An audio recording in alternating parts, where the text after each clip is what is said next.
Hey my Skullies, welcome to the Conjurer's Table. It is me, Matthew, and today I have something special for you guys. So what I'm going to do is head into Familiar Spirits here in Coventry, Rhode Island, and interview the shop owner, Raven, to find out a little bit more about his shop. Now if you're interested, keep on watching.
Hey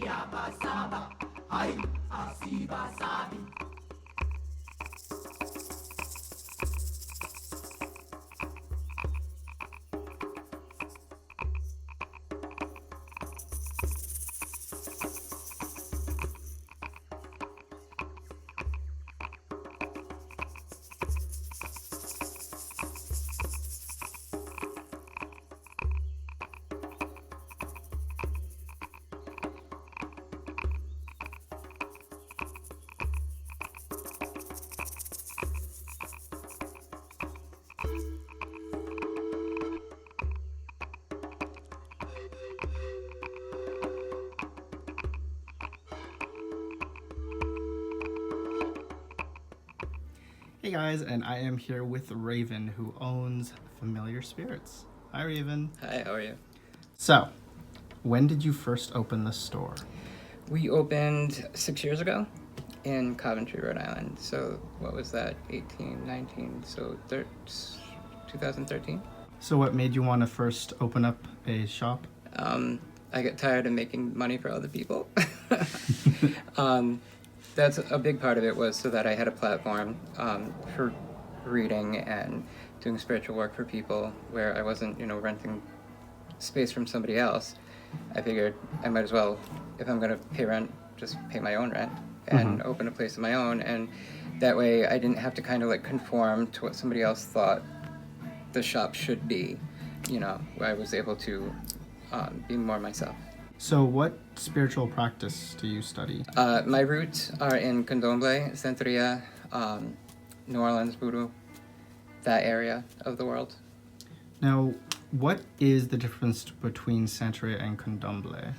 Santería comes up from Africa through Cuba and mixes with Spanish Catholicism. It's the West African religion. Came up from Africa, went through Cuba, mixed with Spanish Catholicism, became Santería, came to the New World. Candomble, the West African religions, came up to Brazil, mixed with Portuguese Christianity, and became Candomble. So they're cousins. They're kind of like cousin religions, and the spirits that are in each pantheon are very similar. They share a lot of traits. The names can be similar. The pronunciations vary wildly, but so they're very, very familiar to each other. Do the three different practices have the same spirits, or are some of them different? No, some of them are different. It's kind of like the real close ones, like Candomble, Santería, they're almost the same. So we would say they're like brothers and sisters, right? And then when you go to Haiti, like the Haitian spirits, they're more like cousins. They're completely separate entities. A lot of people blend them together or think that they're interchangeable. They're not. They're not interchangeable. So, for example, Elegua and Papa Legba are similar, but they are, in fact, completely different spirits? Yes. Okay. That's pretty interesting. And they kind of have different roles, too. They truly do. Where Papa Legba is the crossroad, he is that bridge, between the spirits and man. Elegua is the facilitator. He unlocks doors. So it's very similar roles. They both hold the keys, but they don't do exactly the same job. You make custom altar dolls. How long does it usually take you to complete one? Depending on how many orders are ahead of a new order that comes in, it can be anywhere from a week to a month. Oh, wow. Yeah. What's the longest it's ever taken you to make one? 2 months. 2 months. Well, that's a long time. It was huge. It was absolutely huge. It was a custom Isis, and it had so much hand beating on it that literally it was 300 hours worth of sewing. Oh my gosh, that's a lot of beating.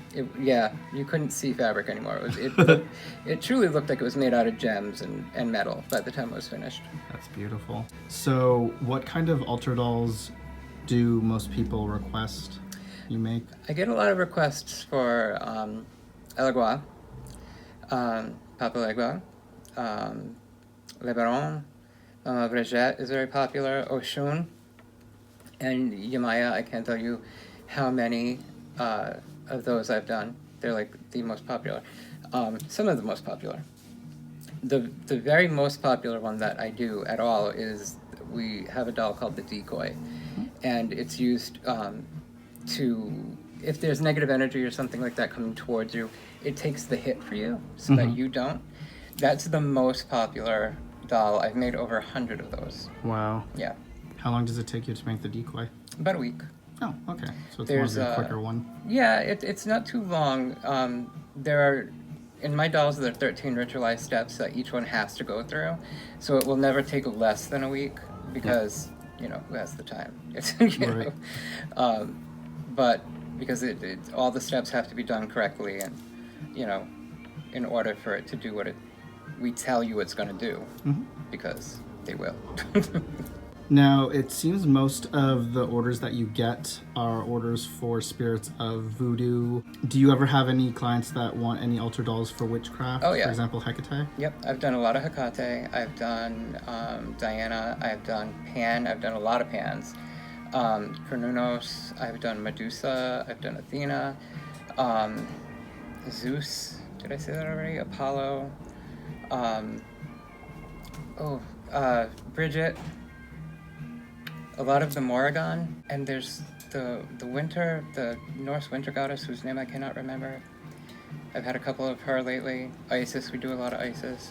So yeah, I mean, any pantheon really I can do. Those are most of the ones that I have done. Yeah. Yeah. Oh, Pombagira, a lot of Pombagira too. Oh, that's good. Yeah, she's popular. So what kind of things do you sell here in your store? That's vague, Matt. We sell a lot of things. We sell herbs, oils, incenses, curios, statues, books, art, one-of-a-kind pieces. We sell services that obviously you can't see because you have to come in and have them done, but we do candles for people, spell casting for people, readings, cleansings, a little bit of everything, really. That's and things you wouldn't really expect too sometimes, you know. Now, I notice on here you have tarot cards. Do you use all 4 of them regularly, or do you have like a certain deck that you use the most? Well, the deck I use most actually was destroyed in a flood. We had a couple of weeks ago, the ceiling caved in, the radiator in the apartment above us cracked in half, and I came into like 4 inches of water in the reading area. And so my favorite deck of cards, the ones that I use all the time, are history. So these are the ones that I'm using now, and they're varying.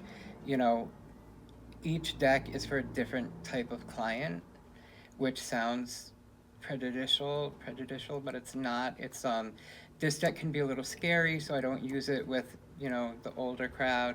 This deck is fun, so I use it with the younger people. This deck, the art is really gentle, so I use it on the people who are kind of afraid to walk in the door because they don't know what to expect, because I have kind of a mixed rep. You know, some people think I'm wonderful, some people think I'm the devil. And then this is my general for people off the street deck. No, that's actually clever that you have different decks catering to the clientele that walk in. And then we do the bones also, and these are for, you know, clients who specifically ask for this. We don't say, hey, do you want your bones done? Because nobody understands what that means up north. Now, I obviously know a lot about tarot, but bone casting, what's it like trying to, how do you go about learning bone casting? You find somebody to teach you? Well, I mean, like, because obviously each piece has significant meaning, but like, how do you go about interpreting them once they're thrown? The way that I do it, you know, many people do it many different ways, right? There are some people say, oh, traditionally this way, traditionally that way, traditionally that way, whatever. The bones that I read, I designed the system, so that's how I know which each one means. But they're all most of them. All right, so it's hard to explain, but the shape of the spread when you dump the bones out, when you throw the bones, whatever, the shape tells you a lot. The configuration of what bone and where they're headed kind of gives you an idea of what they mean. So it's partially like reading tea leaves, where you'll see like a cross or a line or a curve, things like that. So you'll have bones that cross or bones that curve, bones that make straight lines. these mean different things, and then the type of bone means something different. So in this bag we have there are vertebrae, and this represents your spine. So these bones represent what everything you're talking about is built on. Okay, it's your column, right? Your spinal column.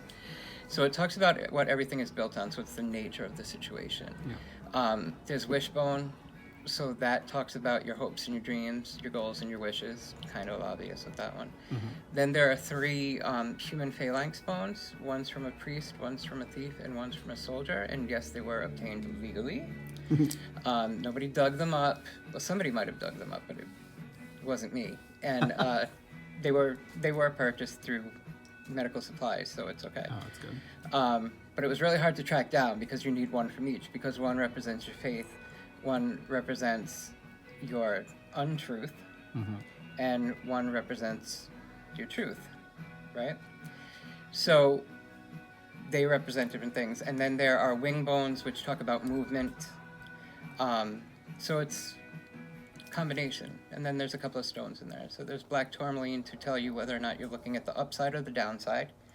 And then they're tied also to a bunch of parables. Parables like stories and sayings, kind of like, a cat may have 4 legs, but it can only move in one direction, right? So what does that mean? It means you're doing too much. You have to scale it back, you know what I mean? So it depends on which bone falls where as to which story it touches. Now, It's getting complicated. just a bit, but that's okay. When it comes to having a bone casting set, do the pieces have to be specific, or is it kind of each set is individual depending on specific to you? And depending on how you're learning. If you're learning from somebody, if somebody's teaching you, then you would want specific pieces that are like the pieces they are teaching you with, right? Or else kind of doesn't work. Right. You know what I mean? If you're creating your own system, which I really advise, I really do, because it becomes much more personal, and it's. I think that it's more valid and it's more comfortable learning from yourself. Right. And what touches your psychic mind and what touches your intuition and what makes you kick into communication with your ancestors rather than what somebody else tells you should. But I digress. So if you're doing your own, seek out what sounds good to you, what works for you. There should be, and I use should loosely because I don't want to be like, you must do this, but there should be something that pertains to the back, to the hand, you know what I mean? To wings, things like that, things that are obvious, Oh, and there's also in here, there's a baculum, which is raccoon penis bone, and this talks about your sex life and your love life. Oh, okay. So you want to select pieces that symbolically touch different areas that people want to know about. That makes sense. Now, are there certain pieces that you feel definitely need to be in a casting set? I think that you need a vertebrae, at least one. You should have part of a backbone. I think a wishbone is important. The backbone's important because, like I said, it's what your whole reading is built on, the way that I do it. So this is just opinion. But there should be a wishbone, there should be a backbone, there should be at least one part of a hand. It doesn't matter what kind of bone or what kind of hand. It doesn't have to be human. It could be a paw, but it should be something that can grasp. And then probably like the baculum, something to represent the love life and the sex life. Cool. Some human bits in there is a really good idea though, because and a lot of people are dicey about that kind of thing and they're iffy about it, but this piece of deer bone isn't going to connect me to my ancestors. Right. I'm not descended from deers. You know what I'm saying? So I'm not saying go out and dig anybody up, but I am saying you can get through, like medical schools, they only keep skeletal parts for so long, and then you can buy them. And it's completely legal, and you can find them on eBay too. They're more expensive, right? Yeah, but the important thing about bones is you need to be able to know where they came from and who they were. And when you buy through like medical supply places, things like that, they generally do have information on record. So when it comes to bone casting sets, do you suggest starting from scratch and then forming your own, or do you buy a set and just work with that? And then eventually, because what I did was I bought a set. Somebody ripped you off. And then from then, I actually started swapping out pieces as I was starting to find them. Didn't you get a set that was really bad? Didn't I Yeah. see that on? Okay, I think I saw that on one of your videos. I do watch your show. It was either on a video or it was on Facebook or something, but I saw that and you were kind of pissed off about it. Well, so anyway, to answer the question, you could do that. Sure. It's not a complicated answer. You can get a set. It should come with some kind of guide as to what piece means, hopefully, if you're buying from somebody reputable.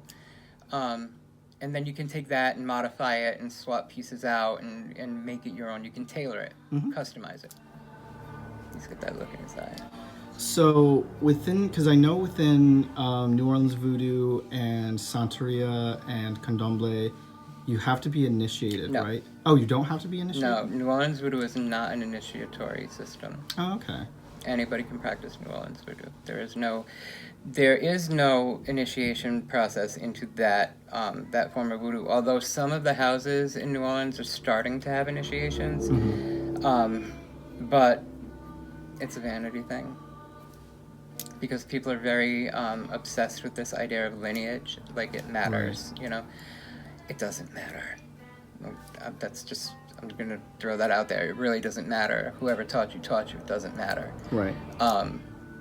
And whoever you practice with is who you practice with. It's nobody's business but yours. But there is no initiatory system in New Orleans Voodoo. In Santería, yes. In Candomble, yes. In Haitian Voodoo, yes. And it's important to be initiated because, especially when working with different spirits, correct? Yeah, a lot of the importance of initiation actually has to do with there are certain things that you're not allowed to do if you're not initiated. So you have like the Alejo. The Alejo are like the lay people, so they're not priests, but they're practitioners. They're devotees of the spirits. They practice the religion, but they're not priests, right?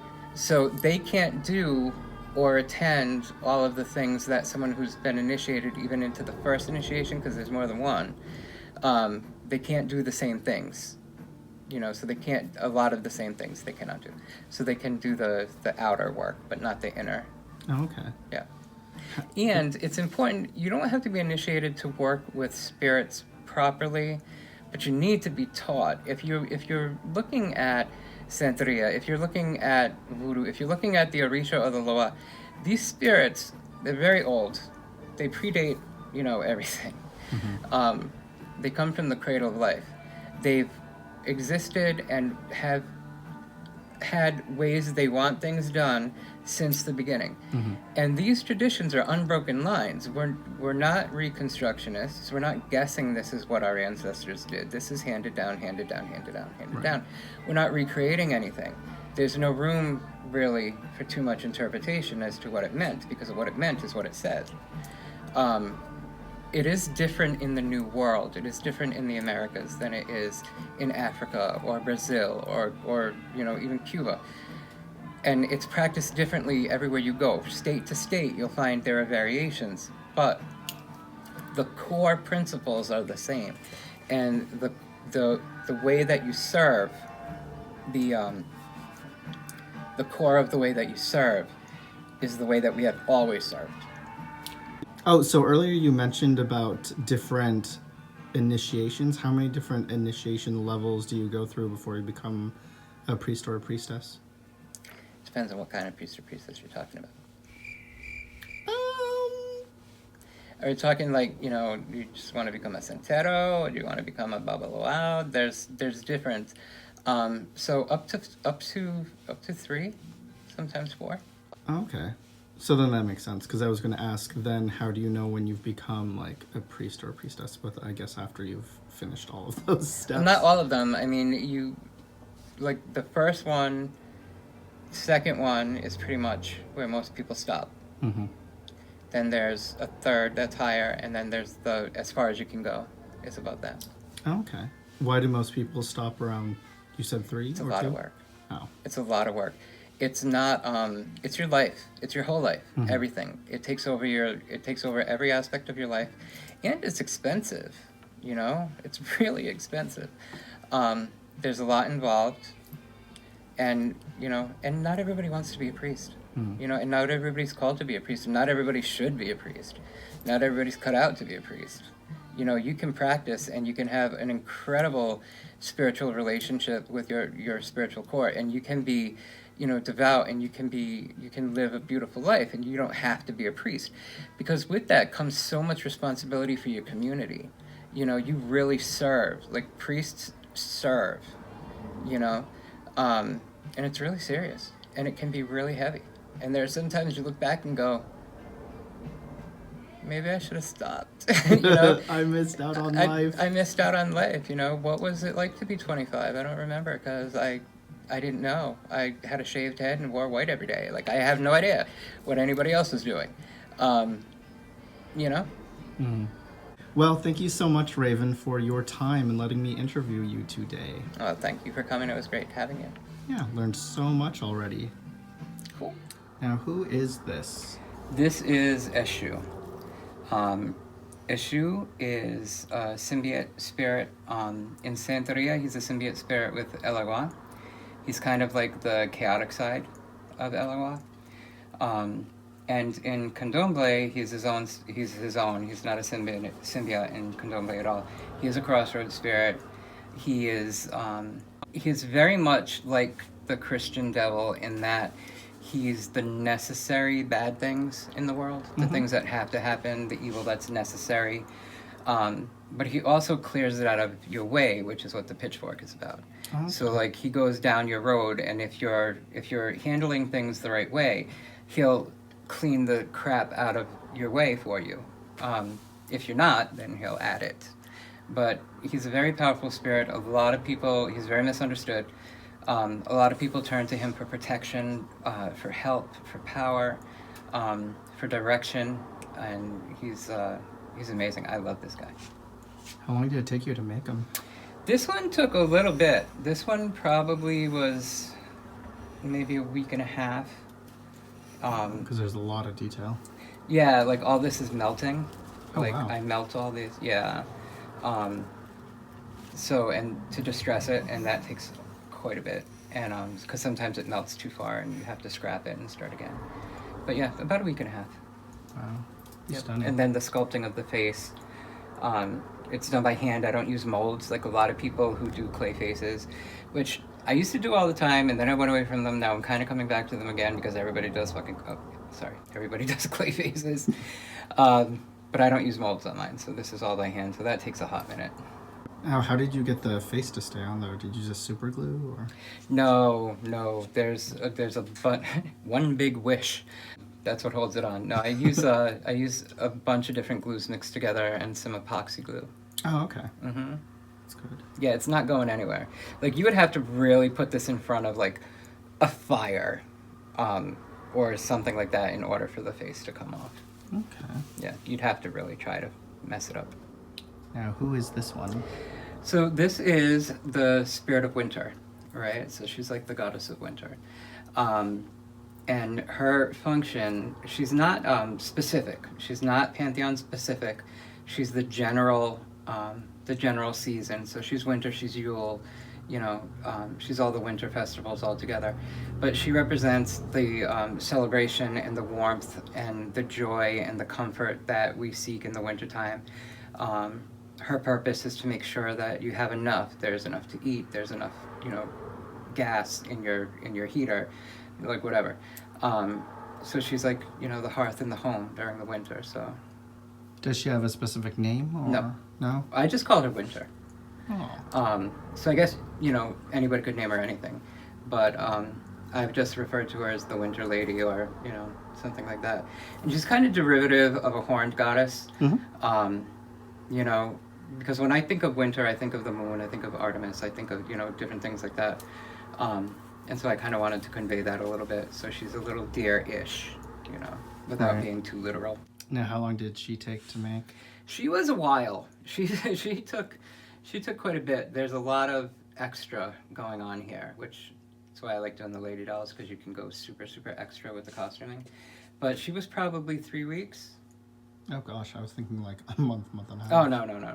Almost a month. Yeah, like 3 weeks, yeah. But she was one of those... She was one of those ones that, like, I just never felt finished with her. Like, every time I thought I was done, I figured out, oh, well, if one row of trim is nice, we'll do 2, and then we'll put a third one in between them, and then it needs some Swarovski crystals, and yeah, I just went crazy with her. Because, snow sparkles, so I wanted that winter sparkle thing going on.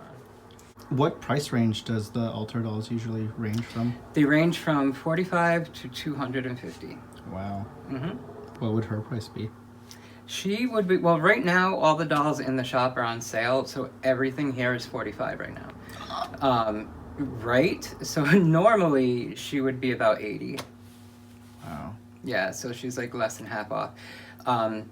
So I do 2 sales a year on my dolls. And just before we start to go into spring is when I like to clear out what's been here throughout the wintertime, what has been hanging around since Christmas time. And then once they're all gone, then I start production on the next batch for the shop that aren't custom orders. Oh, that's awesome. Yeah. We've actually done, to date, I've done 700 worldwide. Wow. Yeah. That's a lot. Yeah. It is. I basically have clients for these on every continent except Africa. Wow. Yep. I'm surprised you can still see with the amount of beading and stuff you have to do. I can't. I have to wear glasses, and I have to use one of those lighted magnifying stand things because I can't see anymore. Aw. And then who is this? This is the Spirit of Gay Pride. This doll is really kind of special. He is made...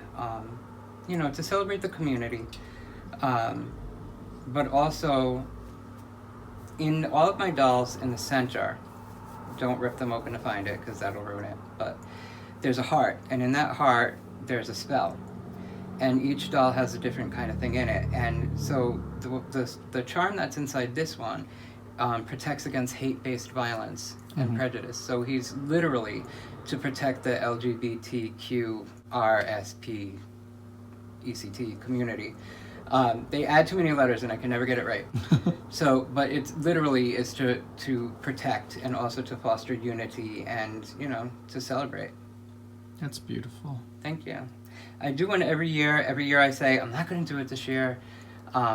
Because believe it or not, he's not one of our best sellers. Like, I've done a few and they tend to hang around a little while because I think, they're a little garish, and, a lot of people are like, oh, it's too much color, it's too many feathers, it's too many of this, it's too many of that. But, every year I do one anyway. And I'm always happy with it, so. How long did he take? I did him, actually, other than the ritualization process, which takes a few days, to actually do him, the costuming and stuff, I did it in one night. Oh, wow. Yeah. The ritualization of all the parts took a week. Now, what do you mean by the ritualization? Every step in making these dolls go through, there are 13 ritualistic steps that have to happen. So, as I gather things together, they have to be cleansed, they have to be blessed, they sit on the altar, they're prayed over, they're chanted over, they're constructed, then they're washed with Florida water, then they're smudged, then they're put back onto the altar, and then they sit for X amount of hours or days, depending on what I'm doing, and then the spell, the heart that goes into it, has to be created, and that has to be done in circle. It has to be done in sacred place. It has to be done in accordance to everything that's going on in the universe. So it takes a bunch of time. Wow. Yeah, I don't just slap them together. That's why I thought you did at first. I didn't realize that there were steps. No. There's a lot of steps. It's actually beautiful, though, knowing that you have steps for them. Like, even the fabric, the fabric that makes up the skin, it's washed. So before I use it, it gets washed. And it's washed in Florida water. It's washed with a little rum. It's washed with the bluing sometimes, depending on the color of the fabric. The other fabrics that I use, the fine fabrics, we can't do that for, so they get misted. lightly, very lightly. And yes, guys, when we say bluing, I'm referring to the blue balls. Yeah, the NL. Yep. On my channel, everyone knows me for blue balls. Blue balls, yep. They keep your whites white. Now this is a beautiful altar. Who is this? This is Yemoja. This is the spirit of the ocean, the mother of all that lives. Her name, her original name in Africa is Yi'imo Ija, which means she whose children are as countless as fish, the mother of fishes. She's known by a lot of different names: Yemaya, Yemaya, Yemoja, Imanja, depending on where you're from and where you're going. But she's our patroness in this store. Now, are there specific offerings for her that you place?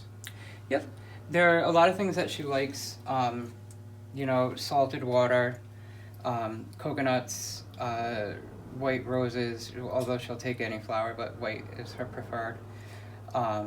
She loves watermelon with molasses, blue candles, white candles, silver candles, jewelry, mirrors, combs, anything mermaid related, anything sea related, things like that. And this, I want to say this, I never get to talk about this, so I'm going to talk about this really quick. This is the only voodoo doll anyone ever made for me. Oh, really? Yeah. Wow. Yeah, this was a birthday present from a client, and she's from Brazil, and so it's Imanja, but it's she uses the mold, but it's the only doll that anybody has ever made for me, and I was so blown away by this. I was like, it has to live on my altar, right? Because I make dolls for everybody, and finally somebody made one for me, right? Oh, so she's front and center all the time. The face is beautiful, isn't it? She did a really nice job. I love the cowrie shells. Mm-hmm. And the headdress is just stunning. Look at that, folks. She's so peaceful looking. And then on this side is Ochun, who is Yemoja's daughter, but she's the spirit of love, happiness, and attraction. But not just like attraction, like, oh, I'm attracted to you, but like attraction, like the force of attraction that keeps your molecules together. Like, she holds everything together. Without her, there's nothing. She's the owner of fresh water. And no work can happen without Oshun, because without fresh water, we all die. And if she leaves, our atoms scatter. So, so she's very important. She's very important. She represents all the sweet things in life that, God, because Santería, Candomble, these are monotheistic religions. It's just God had a lot of children, and we work with the children instead, because he's kind of like an absentee dad. But she brought all the sweet things, all the good things that he forgot to give us when he created the world. So we adore her, and she is actually really one of the most beloved of all of the spirits in all of the African-derived religions. Wow. Yeah. And then who do we have here? This is your most recent one, right? Right. This is mine, and I made her for me. And basically, she's like the spring. She's the Japanese goddess of flowers, right? So non-specific deity. But kind of like the spirit of the cherry tree, right? And she actually used to be a 17-inch Monster High doll that I chopped up into pieces, erased the face with chemicals, rewired the limbs, superglued them into position, sculpted a new head with the tree, made all these like 100 and change little cherry blossoms by hand. They're all individual, and then they were all like kind of glued together and strung, and redid the face. This is all pastels and colored pencils. It's about 30 layers with a layer of sealant in between each layer of color. And yeah, she's my spring lady. She's gorgeous. Thank you. The thing that's really cool too is the back of her kimono. Can I turn this? Yep. Okay. The back of her kimono is really, really pretty. Ooh, look at that, guys. Wow. Yeah, see, I actually went to school for fashion design, something most people don't know. Oh, well, that explains. Right? I just don't like to do it for people-sized people.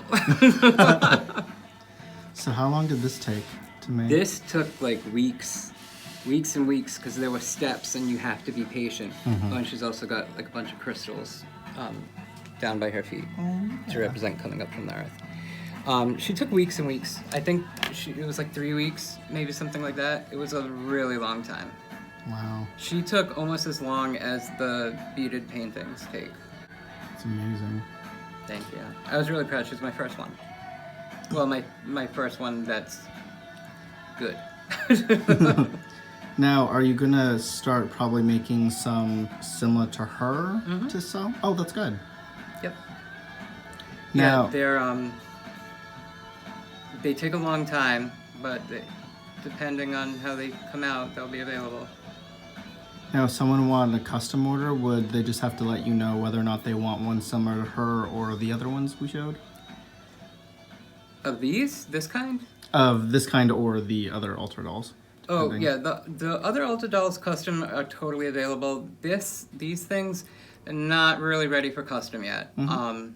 Only because I'm new at it. Yeah. And like this one came out really good, but it doesn't mean they've all come out really good. So, you know, I'm not in the position where I'm like looking to take orders for them yet at all.